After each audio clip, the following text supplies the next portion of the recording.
अस्सलाम वालेकुम दोस्तों, मैं आपको परफेक्ट वेब सॉल्यूशंस की तरफ से एंगुलर 7 और लारावेल 5.7 की इस वीडियो ट्यूटोरियल सीरीज़ में खुशामदीद कहता हूं। दोस्तों, मेरा नाम इमरान कासिम है और ये हमारा लारावेल 5 और एंगुलर 7 की वीडियो ट्यूटोरियल सीरीज़ का पार्ट 7 है।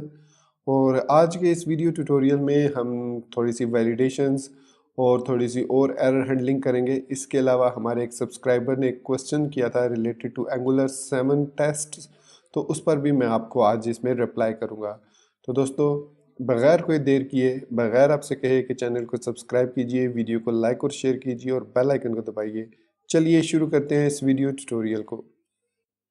तो इससे पहले कि मैं अपने ऑफिशियल वीडियो ट्यूटोरियल की तरफ बढ़ूं, मैं यहाँ पर एक मेरे सब्सक्राइबर थे, उन्होंने एक क्वेश्चन किया था कि आपने जो प्रोजेक्ट क्रिएट किया अप टू पार्ट 6, उसमें जब हम टेस्ट या ई टू ई को रन करते हैं, मतलब एंड टू एंड को रन करते हैं एन जी टेस्ट और एन जी ई टू ई की मदद से, तो उसमें बहुत से एरर नज़र आते हैं।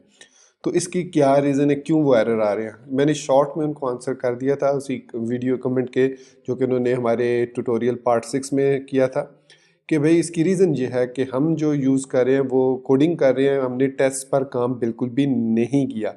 मतलब टेस्ट पर काम करने का तरीका ये होता है कि जैसे आप कोड लिखते हैं नॉर्मल अपनी टीएस फाइल में, वैसी ही चेंजेस हमें spec.ts में भी करनी पड़ती हैं। और चूंकि अभी तक पार्ट 6 तक मैंने spec.ts में कोई चेंजेस नहीं की, तो इट मीन्स जो नॉर्मल टीएस फाइल है और जो spec.ts फाइल है वो आपस में सही से कनेक्टेड नहीं है, जिसकी वजह से आपको वो एरर नज़र आएंगे। इसकी मैं एग्जांपल देता हूँ आपको कि हम अपने सर्विस में या अपने कंपोनेंट्स में, स्पेशली लॉगिन और रजिस्टर कंपोनेंट में, हम फॉर्म मॉड्यूल को यूज़ कर रहे हैं। तो इस फॉर्म मॉड्यूल को हमें टेस्ट मॉड्यूल मतलब spec.ts में भी इंक्लूड करना पड़ेगा। तो टेल द spec.ts फाइल कि हम अपने ओरिजिनल टीएस में ये वाला मॉड्यूल यूज़ कर रहे हैं टू एक्सेस एनजी फॉर्म। तो मैं इसको रन करके आपको दिखा देता हूँ एक दफ़ा। यहाँ पर मैं कमांड प्रॉम्प्ट में आता हूँ और यहाँ पे मैं लिखता हूँ एनजी टेस्ट। मैं इसको फिक्स करके भी आपको बता दूंगा, लेकिन चूंकि ये हमारा सॉरी मैं रॉन्ग फोल्डर में हूँ, तो डेस्कटॉप पे हम जाएंगे। तो यहाँ पर मैं लिखूँगा एनजी टेस्ट। तो ये जो एनजी टेस्ट है ये बेसिकली हमारे पास अगर मैं आपको दिखाऊँ एसआरसी के अंदर कर्मा डॉट जेसन, ये karma dot conf dot J S file है, ये यूज़ होती है behind the scene to make those tests. और N G E two E से जो टेस्ट होते हैं वो हमें कमांड लाइन पर नज़र आते हैं, और जो एन जी टेस्ट की मदद से हम टेस्ट रन करते हैं उसकी एरर्स हमें ब्राउज़र में मिलते हैं। तो ये अभी कंपाइलेशन चल रही है इसकी L5NG7 ऐप की।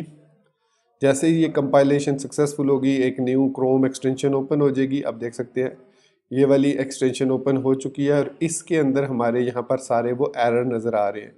एरर नज़र आने की सबसे बड़ी वजह यह है कि हमने क्योंकि एरर्स पे काम ही सॉरी टेस्ट्स पर काम ही नहीं किया, हमने उसमें कोई कोड ऐड ही नहीं किया, उसके अंदर डिफ़ॉल्ट कोड है, जिसकी वजह से डेफिनेटली आपको ये एरर देखने को मिलेंगे। तो इस तरीके से हम जो है वो इसको ये देख सकते हैं आप, आपको 13 स्पेक्स जो है एग्जीक्यूट हुए, मतलब इसमें spec.ts फाइल 13 हैं, जिसमें से 9 जो है वो फेल टेस्ट हैं। तो यहाँ पर अगर हम देखें तो पहला एरर आ रहा है static injector error dynamic test module HTTP client. अब ये कहना क्या चाह रहा है कि हमने HTTP क्लाइंट को यूज़ किया है। मैं आपको यहाँ पर दिखा देता हूँ ऐप API.service में, ये हम HTTP क्लाइंट को यूज़ कर रहे हैं, लेकिन इस API service.ts का जो spec.ts फाइल है, इसके अंदर हमने यहाँ पर कहीं पर भी इसको डिफाइन नहीं किया कि ये कैसे काम करेगा। तो जैसे जैसे आप अपनी ओरिजिनल टीएस फाइल में चेंजेस करते हैं, वैसे वैसे आपको spec.ts फाइल में भी चेंजेस करना पड़ती हैं, तभी जाके आपके जो spec.ts फाइल है और ओरिजिनल टीएस फाइल है वो कंपैटिबल होती है और इस तरह के एरर्स आपको देखने को नहीं मिलते। अभी सपोज मैं इसको एक एरर यहाँ पर आपको दिखा रहा हूँ, ये कह रहा है there is no directive with export as set to NG form. तो अब ये कह रहा है कि हमने अपने जो लॉगिन या रजिस्टर वाले कंपोनेंट में ये जो एनजी फॉर्म यूज़ किया, ये वाला NG form login form is equal to NG form, ये तो अवेलेबल ही नहीं है। यहाँ पर अगर आप देखें तो ये कह रहा है कि सेट टू एनजी फॉर्म, और यहाँ पर आप देख सकते हैं form class form sign in NG submit login form. चलिए ये लॉगिन फॉर्म है, ठीक है। तो ये ng फॉर्म उसको नहीं मिल रहा। अब आप देखेंगे कि मैं इसकी जो login component dot spec dot T S file है इसके अंदर इंपोर्ट कर लेता हूँ फॉर्म्स मॉड्यूल को फ्रॉम @angular/forms। फिर इसके बाद इस फॉर्म मॉड्यूल को मैं इसके अंदर यहाँ पर ऐड कर देता हूँ, यहाँ पर ये इंपोर्ट्स का एरे में ऐड करूँगा और उसके अंदर फॉर्म्स मॉड्यूल मैंने ऐड कर दिया। तो ये हमने यहाँ पर इसको ऐड कर दिया। तो ये देख सकते हैं हमारा जो फॉर्म मॉड्यूल है वो इंपोर्ट हो चुका है और हमारा एरर, अब ये वाला एरर जो लॉगिन फॉर्म वाला एरर है ये फिक्स हो गया। अब ये एरर आपको देखने को नहीं मिलेगा। अभी थोड़ी देर में ये ऑटोमेटिकली रिकम्पाइल होगी और रीलोड होगी। तो यहाँ पर अभी आप देखेंगे तो देखिए 9 फेलियर अभी भी आ रहे हैं, क्योंकि मिनिमम ये 9 लाइंस शो करता है तो इसलिए 9 फेलियर्स आ रहे हैं। लेकिन आप यहाँ पर अगर आप देखेंगे तो हमारा जो एरर था लॉगिन फॉर्म से रिलेटेड एरर वो यहाँ से ख़त्म हो चुका है। अब ये एरर एक और आ रहा है, ये आ रहा है रजिस्ट्रेशन फॉर्म का। लॉगिन फॉर्म वाला एरर ख़त्म हो गया है लेकिन रेग फॉर्म वाला एरर मौजूद है। तो हम जाएंगे रजिस्टर वाले कंपोनेंट में और register dot component dot spec dot T S में, और यहाँ पर भी हम इंपोर्ट कर लेंगे फॉर्म्स मॉड्यूल फ्रॉम angular/forms। ये हमने इंपोर्ट किया और इसको यहाँ पर इंपोर्ट्स की एरे में इंपोर्ट कर लेंगे फॉर्म्स मॉड्यूल, क्योंकि हमें पता है कि जो फॉर्म्स मॉड्यूल है उसको इंपोर्ट्स वाली एरे में हम इंपोर्ट करते हैं। ये लिखा, उसके बाद हम इसको रिकम्पाइल होने देंगे और ये वाला एरर जो हमारा रजिस्टर कंपोनेंट का एरर है ये यहाँ पर अब ख़त्म हो जाएगा। Let's see, wait for few second ताकि ये रिकम्पाइल होकर दोबारा से रन हो जाए। तो इसको रीलोड कर लेते हैं एक दफ़ा। तो ये अब दोबारा से रीलोड हो चुका है। तो अभी देखते हैं, तो अभी भी 9 एरर्स ही हैं, ठीक है। तो ये है लॉगिन कंपोनेंट का एरर शुड क्रिएट, ये है नेव बार कंपोनेंट, ये है गेस्ट गार्ड, फिर है ऑथ गार्ड, फिर है ऐप कंपोनेंट, फिर ऐप कंपोनेंट, और आप देख सकते हैं कि हमारा एरर जो था जो लॉगिन फॉर्म और रजिस्टर फॉर्म से रिलेटेड था वो ख़त्म हो चुका है। तो फ्रेंड्स, होपफुली आपको समझ आ गई होगी कि क्यों एनजी टेस्ट में हमें एरर्स आ रहे हैं और एनजी E2E में, क्योंकि हमने टेस्ट पर काम ही नहीं किया। ये छोटी सी मैंने 5-7 मिनट का वीडियो ट्यूटोरियल जो बनाया वो इसी चीज़ को एक्सप्लेन करने के लिए बनाया था। तो अब अपने ओरिजिनल ट्यूटोरियल की तरफ बढ़ते हैं। तो अब हम बात करेंगे वैलिडेशन की, क्योंकि हमने जो L5JWT की API क्रिएट की थी उसमें कोई हमने वैलिडेशन लॉजिक नहीं लगाई थी। सपोज़ अगर मैं यहाँ पर रजिस्टर पे जाता हूँ और एक यूज़र रजिस्टर करता हूँ with the name and having admin email. अब ये एडमिन ऑलरेडी एग्जिस्ट करता है हमारे जो उसमें डैशबोर्ड उसमें डेटाबेस में admin@admin.com। तो मैं जब इसको रजिस्टर करता हूँ तो यूज़र रजिस्टर सक्सेसफुली का मैसेज आ रहा है और यहाँ पर हमें वो लॉगिन पर लेके जाने को कह रहा है। लेकिन हमारी डेटाबेस में ये सेव नहीं हुआ। मैं आपको दिखा देता हूँ। यहाँ पर मैं जाऊँगा अपने सबलिम टेक्स्ट एडिटर में जहाँ मैंने L5JWT को लोड किया हुआ है, और यहाँ स्टोरेज फोल्डर में आऊँगा, लॉग्स में आऊँगा, और आज की डेट है February 5। तो यहाँ पर 5/2/2019 को यहाँ पर एरर आ रहा है, integrity constraint violation, duplicate entry admin@admin.com for की यूज़र ईमेल यूनिक। तो मतलब कहने का ये है कि हमारी डेटाबेस टेबल क्रिएट नहीं हुआ, क्योंकि वो कह रहा है कि admin@admin.com ऑलरेडी एग्जिस्ट है, लेकिन यहाँ पर एरर आ रहा है। तो ये एक अच्छी चीज़ नहीं है।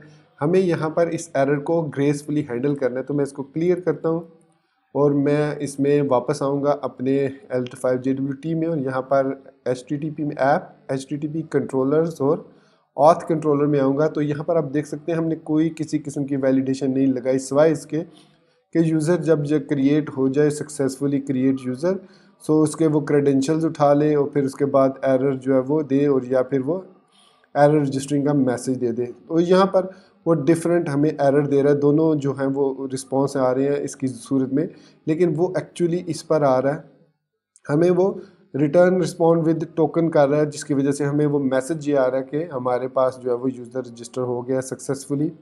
लेकिन हमारे पास यूज़र रजिस्टर नहीं हुआ, क्योंकि हमने यहाँ पर डुप्लीकेट एंट्री कर रहे हैं। तो इसको लिए हमें यहाँ पर एक वेरिएबल क्रिएट करना होगा वैलिडेटर, और इसके बाद is equal to validator colon make, और इसके जरिए हम जो है वो वैलिडेशन क्रिएट करेंगे। और यहाँ हमें टॉप पे लिखना पड़ेगा यूज़ वैलिडेटर, ताकि हम वैलिडेटर को यूज़ भी कर सकें इस वैलिडेटर को। और उसके बाद हमें यहाँ पर सबसे पहले रिक्वेस्ट जो आ रही है उसको गेट करना है। तो हम इस तरीके से उसको गेट करेंगे, और गेट करने के बाद अब हम यहाँ पर एरेज की सूरत में वैलिडेशन लगाएंगे। तो हमने सिर्फ ईमेल पर वैलिडेशन लगानी है, तो ईमेल को हम यहाँ पर पास कर देंगे, और पहली होगी रिक्वायर, फिर दूसरी होगी यूनिक, और इसको हम पास कर देंगे यूज़र्स टेबल। तो यही बस एक हमें वैलिडेशन लगानी है ईमेल की। उसके बाद हम लिखेंगे इफ़ वैलिडेटर फेल्स होने की सूरत में हम यहाँ पर रिटर्न करेंगे ये वाला एरर रजिस्टरिंग। सेव किया इसको, तो इसको अब हम यहाँ पर अगर रजिस्टर में आते हैं और यहाँ पर हम वही यूज़र फिर रजिस्टर करते हैं विद द सेम ईमेल और रजिस्टर करते हैं, तो यहाँ पर मैसेज तो आ रहा है, लेकिन अगर मैं इंस्पेक्ट एलिमेंट में जाऊँगा कंसोल में, तो यहाँ पर हमें एरर मिलेगा HTTP एरर रिस्पॉन्स हमें मिल रहा है। ठीक है, सो यहाँ पर हमें मिल रहा है error does not exist, validator का मैसेज दे रहा है method eliminate validator does not exist.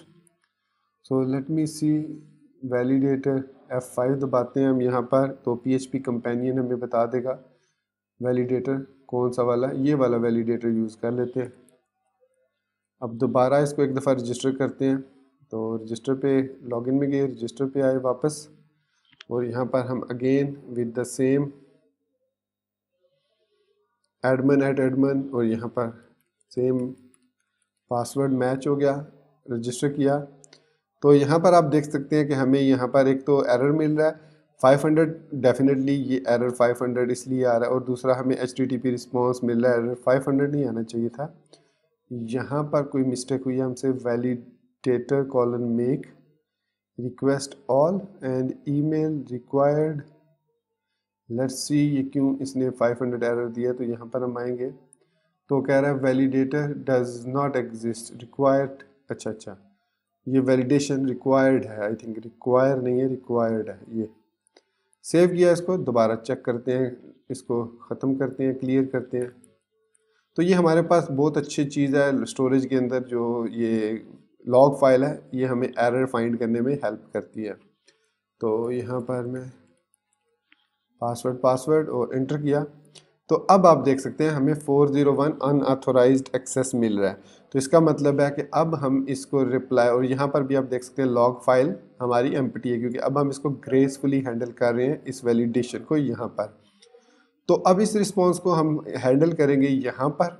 तो यहाँ पर हमारे पास रजिस्टर कंपोनेंट .ts है, तो यहाँ पर रजिस्टर कंपोनेंट में API सो ये हमारी API सर्विस है जो कि हमें रजिस्टर की यूज़र की है। तो यहाँ पर चेक लॉगिन है, रजिस्टर यूज़र में हमने, आप देख सकते हैं सिंपली हमने सब्सक्राइब किया हुआ X को, और X को यहाँ पर हम रिटर्न कर रहे हैं, सिंपल इज़ दैट। तो वो X चाहे जो जैसा भी हो, वो इसको रजिस्टर को, यूज़र को रजिस्टर करने के बाद हमें सब्सक्राइब कर रहा है उसको। तो अब हम वापस जाएंगे अपने रजिस्टर कंपोनेंट की तरफ .ts फाइल में, और यहाँ पर हमने यहाँ पर ये लिखा हुआ है this registered is equal to this API register user और ट्रू और फॉल्स। मतलब यहाँ पर अब अगर तो यूज़र आ जाता है तो वो ट्रू हो जाएगा, अगर नहीं आता तो फॉल्स। ये लॉजिक अब यहाँ पर गलत हो चुकी है। तो यहाँ पर अब हम लिखेंगे, इसको यहाँ से ख़त्म करेंगे दिस रजिस्टर को, और यहाँ पर अब हम डॉट सब्सक्राइब करेंगे, बल्कि ये सब्सक्राइब तो ऑलरेडी हो रहा है इसको API सर्विस में। यहाँ पर हम इसको सब्सक्राइब करें, तो मैं इसको इस तरीके से रिटर्न करूँगा। तो ये पोस्ट रिक्वेस्ट जाने के बाद उसके बाद यहाँ पर हमारे पास API रजिस्टर यूज़र की आ जाएगी रिक्वेस्ट, और यहाँ पर अब हम इसको सब्सक्राइब करेंगे। और सब्सक्राइब करने के बाद अब यहाँ पर जो इसका वही तरीका है कि सबसे पहले हमारे पास आएगी वैल्यू, जो भी वैलिड वैल्यू होगी, और हम अगर तो X के अंदर हमारे पास यूज़र आ जाता है तो हम यहाँ पर उसको यहाँ पर अब हम रिटर्न कर सकते हैं। इसको मैं इस तरीके से कर लेता हूँ कि अब यहाँ पर इफ़ में हमारे पास सक्सेस होने की सूरत में क्या मैसेज आ रहा है कि यहाँ पर रिटर्न विद टोकन रिटर्न कर रहा है यूज़र विद टोकन। तो यहाँ पर हमारे पास टोकन एज अ बीरर आ रहा है। तो इसका मतलब है कि यहाँ पर हमारे पास जो रिटर्न हो रहा है वैलिड होने की सूरत में सब्सक्राइब में एक्स में वैल्यू आ रही है हमारे पास। मैं यहाँ क्या कर लेता हूँ, इसको थोड़ा सा चेंज कर लेते हैं। सो रिस्पॉन्स विद टोकन है, तो अगर यूज़र क्रिएट हो जाता है successfully created credential is equal to if token if not token auth API credentials, तो रिटर्न रिस्पॉन्स ये आ गया। Otherwise with response with token token उसको, तो यहाँ पर टोकन इसको पास होगा इसको और फिर ये करेगा एक्सेस टोकन के साथ। तो हम यहाँ पर चेक लगा देते हैं, हमारे पास ये वैल्यूज़ आ रही एक्स के अंदर। तो if X dot access token, अगर उसके अंदर एक्सेस टोकन है तो अब यहाँ पर हमें इसकी टाइप भी बतानी पड़ेगी क्योंकि हम यूज़ कर रहे हैं यहाँ पर ऑब्जेक्ट को। तो यहाँ पर मैंने लिख दिया if X dot access token, तो यहाँ पर अब हम this dot registered is equal to true कर देंगे। एल्स में हम this dot registered is equal to false कर देंगे। तो अब हमने यहाँ पर if access X is dot access token उसमें मौजूद है, तो दिस रजिस्टर कह रहा है कि डज नॉट एग्जिस्ट।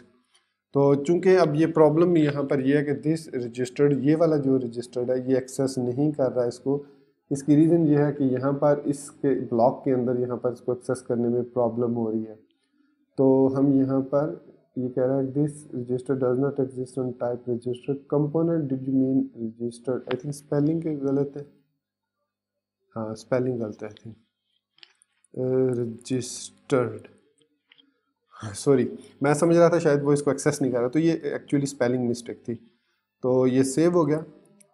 सेव होने के बाद अब यहाँ पर हम अलर्ट मैसेज भी लगा देते हैं, window dot alert email already exists. तो ये हमने एल्स की सूरत में लगा दिया। हम इसको एरर के थ्रू भी हैंडल कर सकते हैं, लेकिन फ़िलहाल हम इसको इसी में देखते हैं if access dot access token. तो चलिए टेस्ट करते हैं इसको। तो यहाँ पर लॉगिन पे गए, वापस रजिस्टर पर आए, इसको रजिस्टर किया विद द सेम ईमेल जो कि ऑलरेडी एग्जिस्ट है। तो अब हम इसको वैलिडेट करते हैं। तो यहाँ पर वो हमें 401 अनऑथोराइज्ड एक्सेस दे रहा है, ठीक है। तो इट मीन्स इसको इस तरीके से हैंडल नहीं किया जा सकता, तो इसको हम हैंडल करेंगे यहाँ से यहाँ तक। इसको ये ठीक है।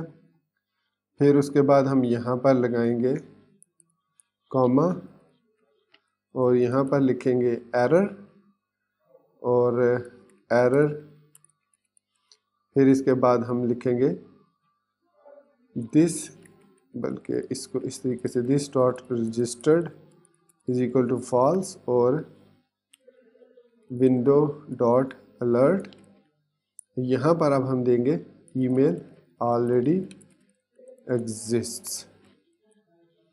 ये हमने अब इस तरीके से, अब हमने ये जो है ये सक्सेस होने की सूरत में ये वाला कोड रन होगा और एरर होने की सूरत में ये वाला रन होगा। तो टेस्ट करते हैं एक दफ़ा फिर। ये पेज रीलोड हो चुका है, तो यहाँ पर मैं एरर एंटर किया और सेव किया। तो यहाँ पर सॉरी, अब आप देख सकते हैं कि ईमेल ऑलरेडी एग्जिस्ट का हमें एरर मिल रहा है, और ओके करेंगे तो यहाँ पर हमें अनऑथोराइज्ड एक्सेस का भी मिल रहा है, क्योंकि हम डेफिनेटली यूज़र तो क्रिएट हुआ नहीं होगा। तो इसमें हमने यहाँ पर लगा दिया एरर रजिस्टरिंग, एक्चुअली एरर तो ये वाला आना चाहिए था, return response JSON error error registering 401। तो लेट्स सी कि यहाँ पर 401 आ रहा है हमारे पास अनऑथोराइज्ड।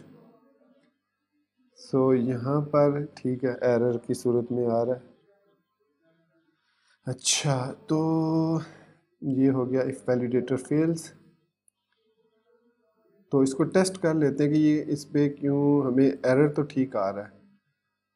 तो एरर रजिस्टरिंग भी इसको शो करना चाहिए। यहाँ पर अनऑथोराइज्ड का मतलब है ये आ रहा है, ये वाला एरर दे रहा है।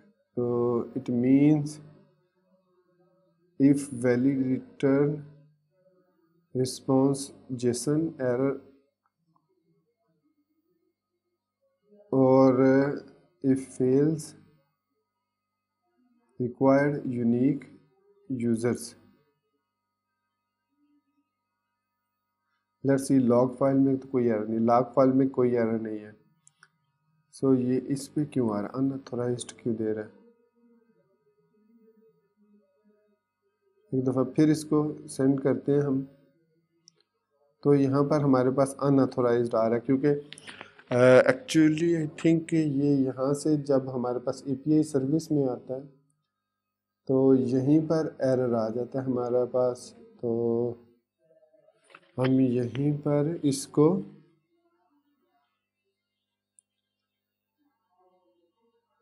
खैर अभी हम चेक करते हैं इसको वैलिड यूज़र दे के एक और ईमेल देते हैं, इसमें एडमिन 1 ले देते हैं और इसको रजिस्टर करते हैं। तो अब जो है वो सक्सेसफुली ये रजिस्टर हो चुका है, लेकिन यहाँ पर अब हमारे पास मैसेज नहीं आया। इसको कंसोल लेट्स सी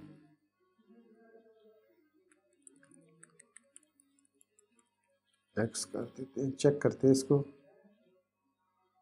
रीलोड हुआ। अब मैं यहाँ पर एक यूज़र पहले ट्राई करता हूँ। अनऑथोराइज्ड ईमेल ऑलरेडी एग्जिस्ट पे वो चला गया, ठीक है। अब मैं एडमिन 2 कर देता हूँ और इसको रजिस्टर करता हूँ। तो अब हमारे पास एक्सेस टोकन आ रहा है यहाँ पर। So if X dot access token this register is equal to true. हाँ, फिर ये स्पेलिंग एक्चुअली HTML में मैंने ये गलत लिख दिए होंगे। सो हाँ, यहाँ पर मैं रजिस्टर्ड ये लिखना पड़ेगा, फिर यूज़र सक्सेसफुली रजिस्टर्ड। तो अब ये ठीक हो गया। तो ये थोड़ा सा प्रॉब्लम था रजिस्ट्रेशन का, वो हमने अब हैंडल कर लिया है। तो एडमिन 3 को रजिस्टर कर देते हैं जस्ट टू टेस्ट। ओके किया और यहाँ पर हमारा मैसेज आ गया user register successfully and go to log in. So admin 3@admin.com password, और यहाँ पर आप देख सकते हैं लॉग इन सक्सेसफुली हो चुके हैं। तो दोस्तों ये था हमारा आज का वीडियो ट्यूटोरियल, जिसमें हमने टेस्ट को भी देख लिया और वैलिडेशन को भी देख लिया। हमने कस्टम वैलिडेटर लगाकर अपनी मर्ज़ी से एरर्स जो है वो डिस्प्ले कर लिया और यहाँ पर हमने दिखा दिया कि ये रिक्वायर्ड है, इसके अलावा ये यूनिक भी होना चाहिए था। तो इसके बाद हम जो नेक्स्ट वीडियो ट्यूटोरियल में क्या करने जा रहे हैं, हम यहाँ पर अब जो हमारा लॉगिन होने के बाद ये जो डैशबोर्ड आ रहा है इस पर हम फॉर्म लगाएंगे और उस पर यूज़र की डिटेल लाइक उसका हम ईमेल शो करेंगे, जिसको वो चेंज नहीं कर सकेगा। सिंपली वो पासवर्ड अपना चेंज कर सकेगा, न्यू पासवर्ड टाइप कर सकेगा और वो रीटाइप करेगा पासवर्ड को, जस्ट लाइक न्यू रजिस्ट्रेशन होगी जिसमें वो सिर्फ पासवर्ड को हम अपडेट करेंगे एग्जिस्टिंग पासवर्ड को डेटाबेस के अंदर। तो इसी बात के साथ मैं आपसे इजाज़त चाहूँगा। उम्मीद करता हूँ कि मेरा ये वीडियो ट्यूटोरियल आपको पसंद आया होगा और आप मेरे चैनल को सब्सक्राइब करना नहीं भूलेंगे और साथ में जो बेल का आइकन है उसको ज़रूर दबाइएगा ताकि आपको आने वाली वीडियोज़ की नोटिफिकेशंस मिलती रहे। So guys, thank you very much for being with me till the end. Take care, goodbye and Allah Hafiz.